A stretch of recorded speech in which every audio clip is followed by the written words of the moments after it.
Today on People Now. Cue the sexy music. I said, that's awesome. He's the sexiest man alive. And I had a 5, a 1, and change. But things weren't always rock solid. People's sexiest man alive opens up about why he is sharing his success story. Cuteness alert. George W. Bush and wife Laura adopt a puppy. Jude Law honored. Female phenoms celebrated.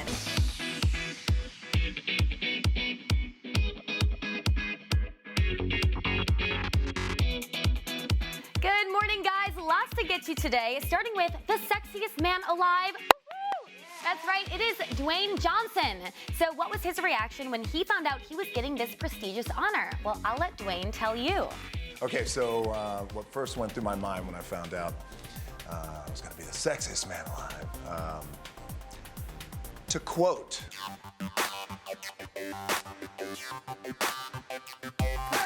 I said, that's awesome. Exactly what I said. Well, Johnson's not just the sexiest man alive, he's one of the biggest box office stars in the world. I mean, look at him just frolic through those waves, hanging out.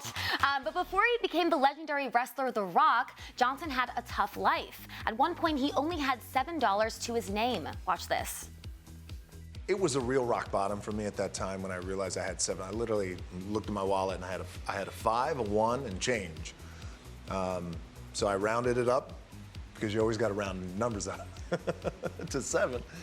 So it was a real rock bottom moment for me. And I didn't know how defining or how meaningful $7 would be only until years later in my life, and until I started turning the corner and some good things started to happen, is that I started to look back and unwind a little bit, as we can often do, and look at parts of my life that were defining, and that was a really defining moment. And it's also a really nice anchor. So it works twofold for me, is that it's a really nice, strong, powerful anchor that I have. It's a constant reminder. $7 Productions is a constant reminder of how things once were, and how in a second, things could always, I mean, in my mind, I'm always operating like I could go back to that.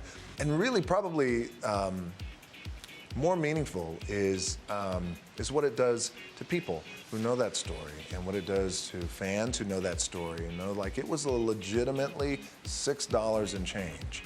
And it sounds cliche, but I always say, like, use me as an example. Like, if I can do it, and I did. We all have those low points in our life, and use this as an example, and hopefully it can motivate and inspire some people out there. Well, he really is inspiring, and Johnson does not shy away from his failures. He actually says that the low points in his life have become his most defining moments. Watch this.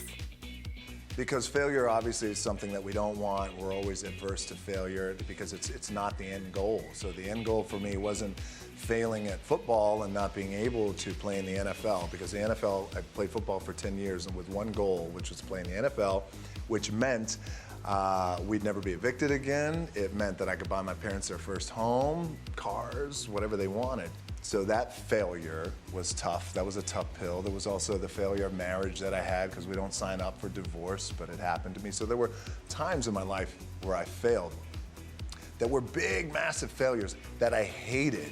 That those 2 occasions, by the way, led to bouts of depression. Those failures became the most defining times in my life, which then led, I think, to a greater clarity, a different perspective, different gratitude, and a different drive, because you learn from those things. So failure, yes, and there's a term that we use within $7, our production company, which is we have to celebrate the failures. We're going to celebrate the failures. We're going to celebrate our losses wherever we screwed up and it didn't go right, something in production or whatever the thing is, and let's celebrate it and embrace it. So failures, yes.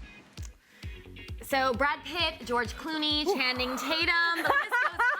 And now Dwayne "The Rock" Johnson has joined the ranks as People's sexiest man alive. Woo! Joining us live right now is People staff editor Catherine Cast, who's here to give us all the scoop on what went into this epic decision. Okay, so let's jump right into it.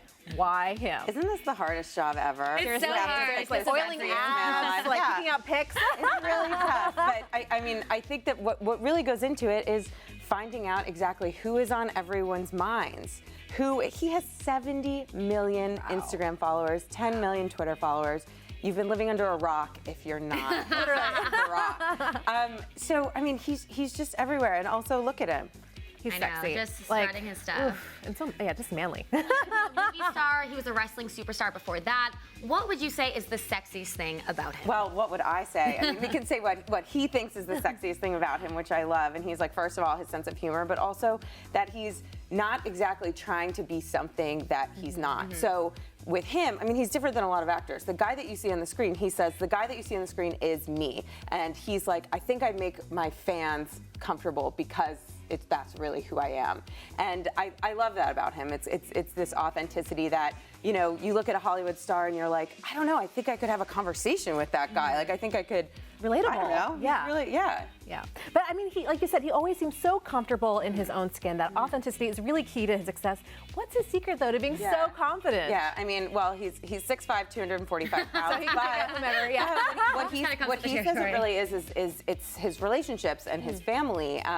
And he has a longtime girlfriend and a little daughter of 11 Cutest months. little He girl. also has a teenage daughter, Simone, with his ex-wife, Danny Garcia, who he maintains a really, really friendly relationship with. She actually works with him on his production company, $7 Productions, which you heard him talk about earlier. So he says, you know, I'm surrounded by women, the ladies are the boss, and he's like, but I love playing the daddy role.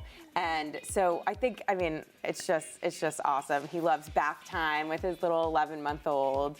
And he also spends a ton of time with his teenage daughter too. It's like he calls it like one big untraditional family, and he says, I'm really proud of it. I love that. Now, that photo shoot we were seeing took place in Hawaii. Yeah, pretty hot. Why Hawaii? What was the vibe like out there? Well, I was there oiling his abs just one by one. I had a dream like that once. I was not there.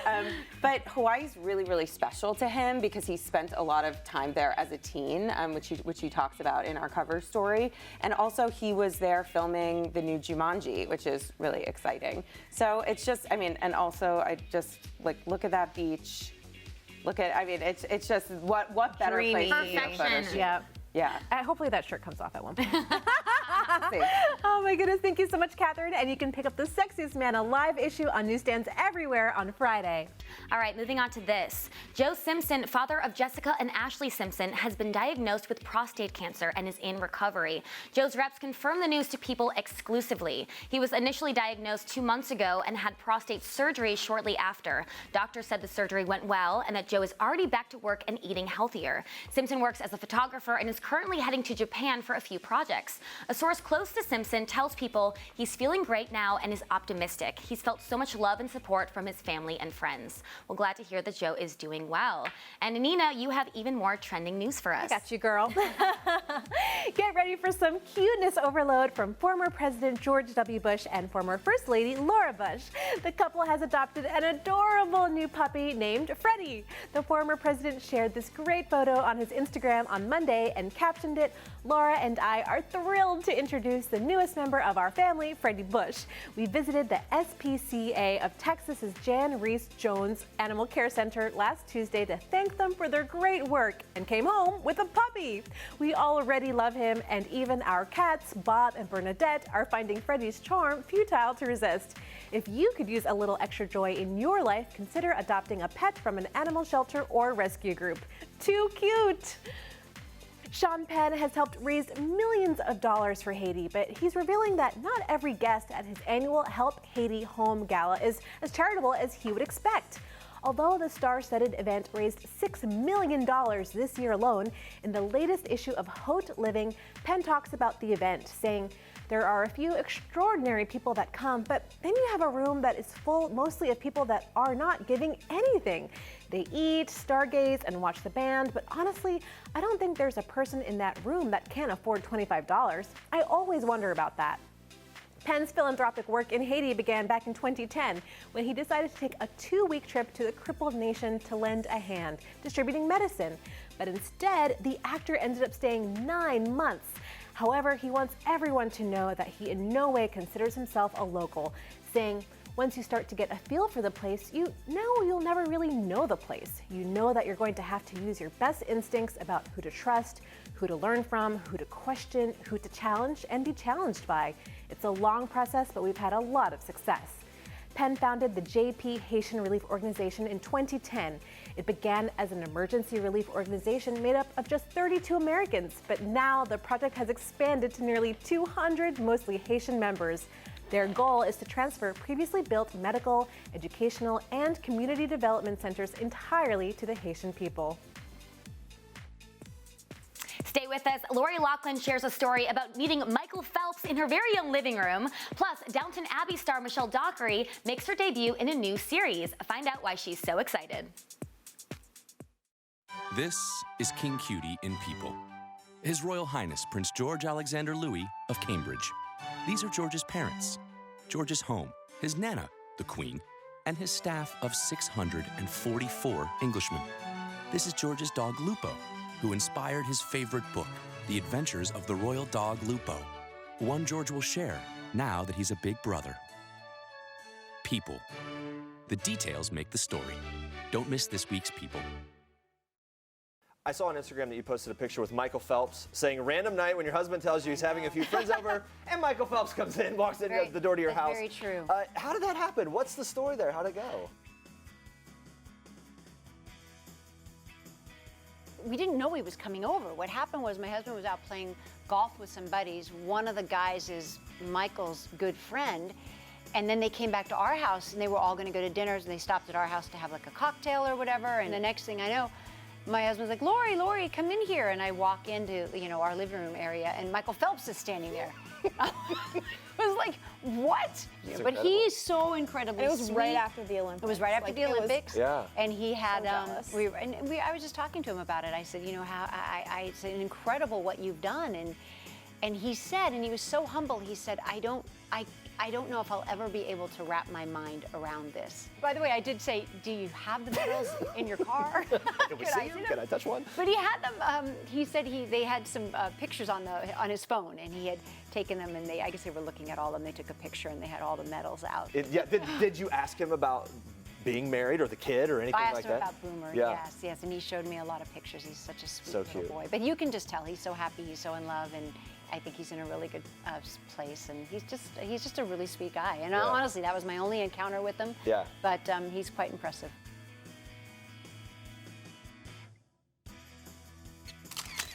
The stars are on the move, and we're following them in today's edition of Star Tracks.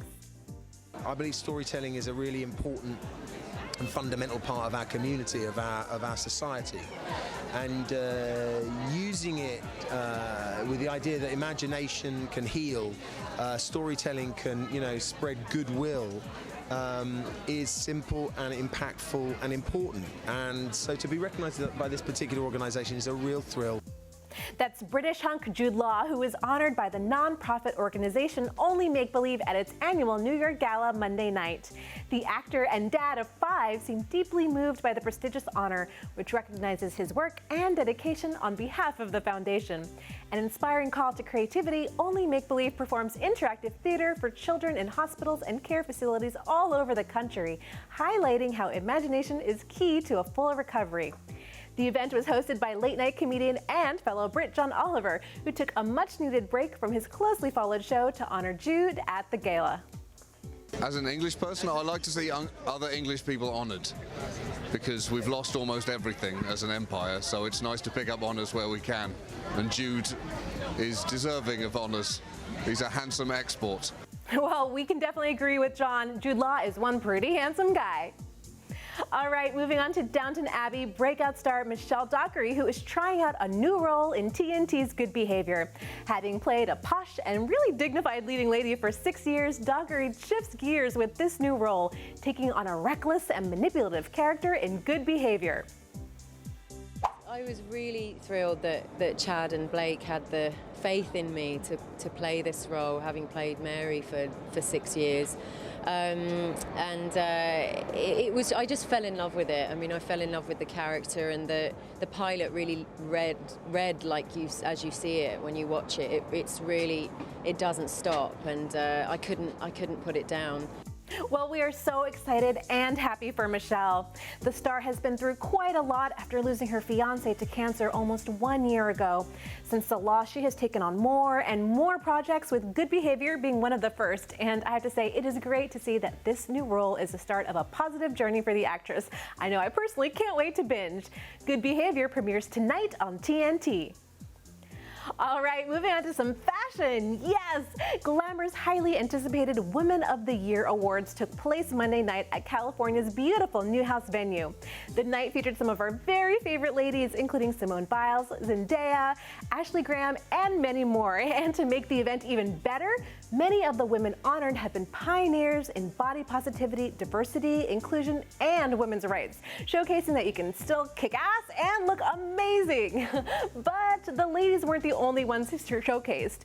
Musician and philanthropist Bono accepted the first ever Man of the Year award, noting how powerful women in his life, such as his wife and his daughter, had been influential throughout his impressive and groundbreaking career.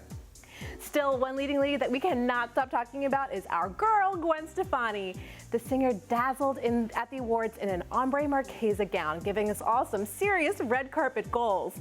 Looking gorgeous and really happy, Gwen made a point to note her full circle journey following her breakup from Gavin Rossdale, saying, "Taking the pain of the last year and trying to make something great out of it is what I really tried to do. Right now, I'm feeling a little bit like Rocky on the top of the steps." And we can't forget about supportive boyfriend Blake. Gwen gave her special man a shout out, thanking him for kissing her back to life. And those are your Star Tracks for today. This is Jennifer Lawrence in People. This is Jennifer photobombing Taylor Swift, and Sarah Jessica Parker, and Liam Hemsworth. This is Jared Leto in People, photobombing Anne Hathaway, and Reese sneaking one in on Sophia and Joe. This is Dustin Hoffman, photobombing the dame herself, Judi Dench, proving that while we all love the fashion of the red carpet, it's people who steal the show. People. The details make the story. Don't miss this week's People. With high-energy hits like Shots, Demon, and Radioactive, we can never get enough of Imagine Dragons and their electrifying lead singer, Dan Reynolds. But behind the scenes, Dan's been dealing with a debilitating disease called ankylosing spondylitis, or AS. And Dan is live in the People Now studios today to open up about his fight against AS. Thank you so much for being here, Dan. How are you? Good, really good. Really nice to have you. Now, you've been living with AS for nearly 10 years, and you're opening up about it for the first time today on People Now. What made now the right time to open up about it? You know, I don't know. I think that you kind of, I'm 29 now, so I'm almost into my 30s. You kind of come into a point of your life where you kind of begin to accept things about yourself. And I think especially with ankylosing spondylitis, because it's, you know, a disease, I don't know, I'm typically a really private person, and so it was something that I held on to. I don't know I haven't figured out in my head whether it was like because I was ashamed of myself, or because I felt like it made me weak, or because I just wanted to keep it to myself. But I kind of felt like it got to a point where I thought, you know what, I feel like I have a responsibility to share it. That's kind of what it felt like to me. Like, it's a hidden disease, so not a lot of people know about it, and I wanted more people to have awareness of it, and people who maybe were just diagnosed and not feel so alone in it. And so yeah, I don't know, maybe coming of age and thinking, you know, it's time to step up a little bit and share kind of this part of me. Yeah, like you said, you're 29. It can be very debilitating. How has it affected you as a musician and a performer? Well, you know, it affects everybody different. So it attacks your joints, basically, and your joints kind of inflame. And for me, it started in my lower hips. I felt kind of like someone was drilling in my nerves. Is really the way that I could explain it. I couldn't sleep, I couldn't stand, I couldn't perform, I couldn't move on stage the way that I needed to for the band. And so it really, it's a scary disease. You feel like you're going to lose everything that's close to you, you know. But you know, I was able to get above it, you know, and finally sought treatment and saw a rheumatologist, and they said, listen, this is what it is. Lots of doctors had misdiagnosed me and said, oh, it's sciatica or this and that, but I finally saw a rheumatologist, and that's kind of when they put me on a treatment that just cleared me up, and now I'm in remission, which is incredible. Yeah. That's great. You're also a dad. You have a beautiful daughter, Arrow. She's 4. Yeah. And your wife, Asia, you guys are expecting twins? Yeah, so actually, so we're expecting twins. It's supposed to be a boy and a girl, is what I've been told. And then yesterday, my wife just called me, and it's a girl and a girl.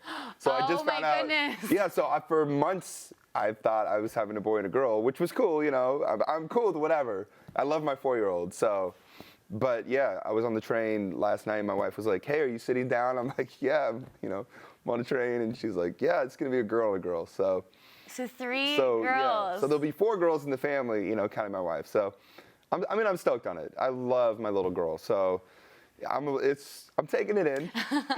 I'm still processing it now, but I'm excited. Yeah. Yeah, you have a lot going on with being a dad, with the band. I mean, what has been your scariest moment dealing with AS? Oh man, I mean, it came on right as I was married, so I'm sure for my wife it was really overwhelming because suddenly I couldn't lift things, I couldn't get out of bed, but I couldn't be in bed without being in pain. But she was super patient through all of it. That was a really scary time. When we had our baby, I was like totally scared that I wasn't going to be able to be the dad that I wanted to be, which was really overwhelming and scary at the time. And when I was first diagnosed, nobody wants to be told they have a disease, Yeah. So all those moments were particularly scary for me. But, it's really turned to be the greatest blessing in my life. It's really taught me discipline, and I have a lot more empathy, I think, for people who suffer from diseases, especially AS. And so that's why I wanted to get involved with raising awareness and starting This AS Life, which is basically a campaign that will raise awareness and hopefully make a hidden disease become non-hidden. I don't know. Yeah. Well, Yeah. tell me about this. So you've teamed up with the Spondylitis Association of America and Novartis to help give those suffering with AS hope. And so you're doing this with this show called This AS Life Live. Yeah. So tell us a little bit about that. Yeah, so I'm really excited actually because we just started putting it together. I've just started to film a couple of the episodes. Basically, I'm just sitting down with people who have AS, going to their homes, seeing what their daily life is like, hearing their story of when they were first diagnosed, and seeing how they're dealing with it. So basically, we're creating a community for people to all come to thisaslife.com, where they can see videos and hear people's stories and be a part of a community, instead of feeling so alone in the disease, to see, this person has it, and they are a yoga teacher, they are teaching surf lessons, they are, playing music, and it doesn't take over your life, it's not going to ruin your life. In fact, the craziest part is that I found is most people have told me they're grateful for it. They're grateful because it gave them more drive, it gave them more passion for life. So yeah, I'm really, really excited about This AS Life. It's so wonderful. Now, you've been very open about your battles with depression. How has having AS affected your mental health? I feel like I'm really in a great place now for the first time in quite a while in my life. This last year, I've done a lot of work mentally and physically to get to a healthy place. And now that I'm on the other side, I can really say I'm grateful because I've dealt with depression since I was in middle school. It's kind of when the first onset of it was. And so it taught me empathy. Again, I feel like through trial, through pain, you find drive for yourself. One of two things. You can either be knocked back and say, forget it, I'm done, or you can say, I'm going to make this be what makes me a powerful person and is my greatest strength. And also, it's taught me empathy. So between the disease, between depression, it's an ongoing battle for me. It's not something that I say, I beat it. Every day is a battle, but today I've beat it. And for a year, I've really been in a healthy place. And so it's been really great. That's amazing to hear that you've been doing so well. But, when you're dealing with the dark moments, what kind of helps you get through and see that light at the end of the tunnel?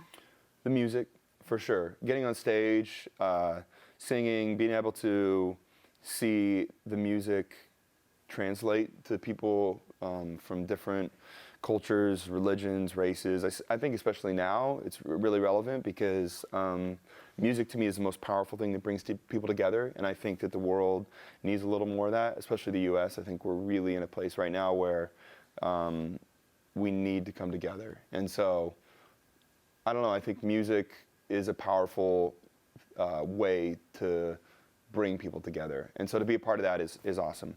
Yeah, I don't know, music is everything to me. That's really the answer to everything. And I think it's a cool little circle because then your music helps other people that are probably dealing with issues as well. Yeah. Going back to your new twins that are on their way, when are they due? They're due in April. Yeah, so girl and girl, 2 girls, due in April. Still letting that sink in. Yeah, I'm excited. I mean, no, yes. Yeah, I'm nervous. You're nervous? Yeah. No, what about Arrow? Is she excited to be a big sister? She is, and she's going to be a great big sister. She already has a lot of cousins, so she's kind of been in that realm already, and I think that she's going to be the best big sister ever. She is like the most special child ever. Yeah. So I have no doubt that she's going to be amazing. You're going to be running around with 3 little girls. That's so crazy. Yeah. So speaking of music, what we were talking about before, you and the band have been working on a follow-up to your album, Smoke and Mirrors. When can we expect to hear new music? Yeah, so, we're in the studio now. We don't have a deadline set, so I can't give a specific date. You know, when the music is ready, that's when we'll put it out. But with that being said, I feel like we're really making we're getting closer. I could say that. We're getting closer, things are feeling really good, and we'll put it out as soon as it's ready. All right, well, looking forward to that. And Dan Reynolds, thank you so much for everything. Thank you. And you guys, for more information on This AS Life Live, head to thisaslife.com. This is Jennifer Lawrence in People. This is Jennifer photobombing Taylor Swift, and Sarah Jessica Parker and Liam Hemsworth, proving that while we all love the fashion of the red carpet, it's people who steal the show. People. The details make the story. All right, coming up tomorrow, we are back with our sexiest man alive, and he is dishing on his awkward teenage years. Plus, country star Cam is in talking about her burning house tour, so you don't want to miss that. Thanks so much for watching, and now we leave you with one last thing from Vanderpump Rules star Jax Taylor. Enjoy, and we'll see you tomorrow. Hi, I'm Jax Taylor from Vanderpump Rules, and this is one last thing. The last text I sent was probably, is Stassi dead because she hasn't come home last night? The last time I laughed so hard and I cried was probably this morning when I said, don't worry, if she's dead, we'll find her in a river. We have press to do. The last time I made a cocktail was last night.